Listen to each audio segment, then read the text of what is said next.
People often ask me what my work is about, and I usually pause because the short answer sounds a little complicated.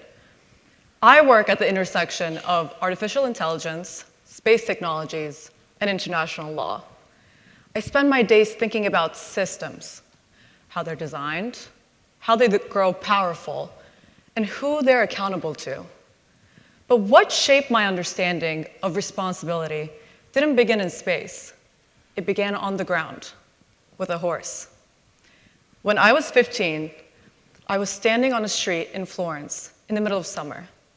The stone pavement was burning under my feet, and in front of me, a horse collapsed.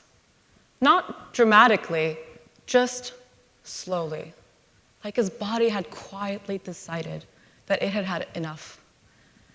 And I remember the moment our eyes met. He wasn't panicking. He just stopped. People kept walking, locals late for work, tourists focused on itineraries. The cameras went up, photos were taken. The horse stayed on the ground. And I remember thinking, if people could really see what was happening to these horses, pulling carriages in the heat until they collapsed, that it would have to stop. And for a long time, I believed that if something was ethically wrong, exposing it loudly enough would change it. I believed it at 15 in Florence. I believed it when I began writing about the suffering I was seeing. I believed it when I spoke publicly about the issue. I was wrong.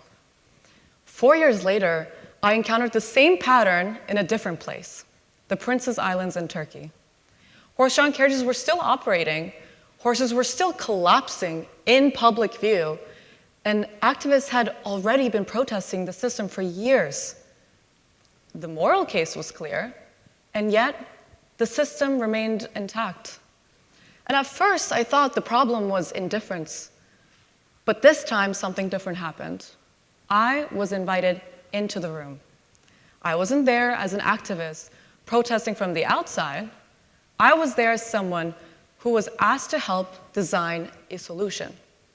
And at 19, after approaching city officials about the horse-drawn carriage system, I was invited to serve as an advisor, sitting across from city officials twice my age, helping guide a task force through a complex transition. The policymakers weren't debating whether the suffering was real. They already knew. Instead, they asked different questions. How will people travel without carriages? How will workers earn a living? What replaces the existing system? And in that moment, something became clear to me. Conscience was present, but it had nowhere to land. Conscience alone doesn't move systems. Conscience has to be designed into them. And within 3 months, horse-drawn carriages were removed from the islands. Electrical vehicles replaced them. More than 1,500 horses were rescued and placed into rehabilitation, not because people suddenly cared more, but because ethical urgency was translated into a functioning alternative. And that experience permanently changed how I understand progress. Real change doesn't happen when we care louder. It happens when we design better. And that realization shaped every decision I made afterward. And it's why I moved into law, because ethics without structure doesn't translate into action. And today, my work is grounded in one principle: using technology responsibly to improve the living conditions of all beings on Earth. And in practice, that means designing systems where ethical decisions don't stay abstract, but become operational. And this matters more than ever, because the systems we're building today are far more powerful than horse-drawn carriages ever were. Responsibility isn't theoretical to me. It's something I practice in real time, and sometimes thousands of feet above the ground. As a helicopter pilot, I think about this often when I'm flying. There's a moment in flight when I can turn on autopilot, the ride smooths out and stabilizes. But I never stop watching the instruments or scanning the horizon. Because in aviation, speed is never the goal, nor is power. Direction is. You can have the most advanced aircraft in the sky, but without a clear sense of responsibility and who and what you are accountable for, velocity becomes dangerous. Technology works the same way. Satellites can map deforestation, AI can predict extreme weather patterns, automated systems can optimize global supply chains. These tools expand what we can see and respond to.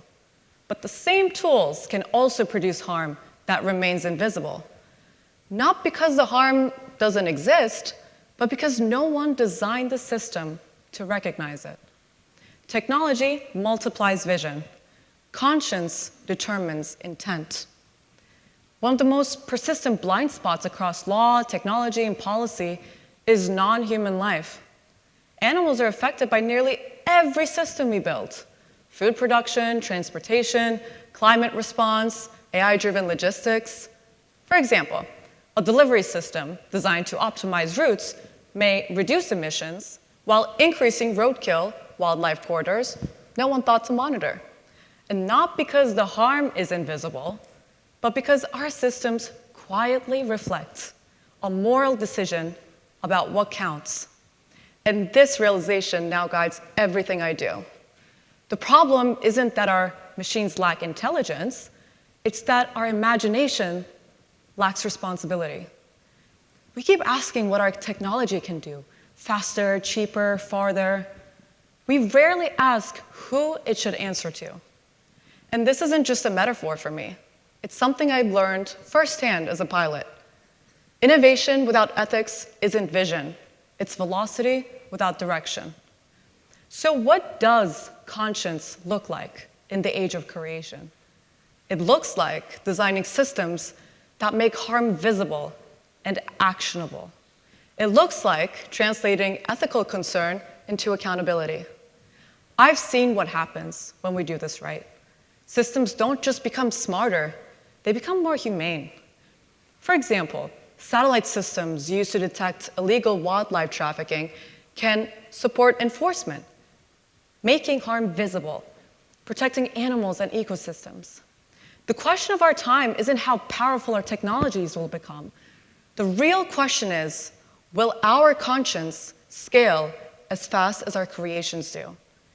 Because the future won't be shaped by machines that can see everything. It will be shaped by humans who decide before they build, who their systems are accountable to. And that starts with a simple shift, asking not just what we can build, but who it will affect. Caring is not enough. Responsibility has to be designed. Thank you.